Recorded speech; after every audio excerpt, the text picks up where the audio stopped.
মরবে না একজন, তিনি কে? আল হাইয়্যু মানে হচ্ছে এভার লিভিং, যে কোনোদিন মরবে। দাইমুল হায়াত, চিরঞ্জীব, শাশ্বত, কোনোদিন মরবে না। সুবহানাল্লাহ পড়ো।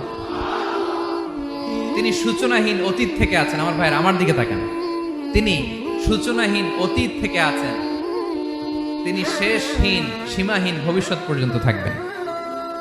অনেকে বলে কবে থেকে? তিনি সূচনাহীন অতীত থেকে, যে অতীতের সূচনা নাই। তিনি কবে পর্যন্ত থাকবেন? সীমাহীন শেষহীন ভবিষ্যৎ পর্যন্ত থাকবেন। তিনি হচ্ছেন আল হাই। এই দুনিয়ার সব মরে যাবে, সব মরে যাবে, মরবে না শুধু একজন সত্তা, তিনি কে? আল্লাহ বলেন কুল্লু মান আলাইহা ফান ওয়া ইয়াবকা ওয়াজহু রাব্বিকা যুল জালালি ওয়াল ইকরাম। এই মহাবিশ্বে যা আছে সব ফান।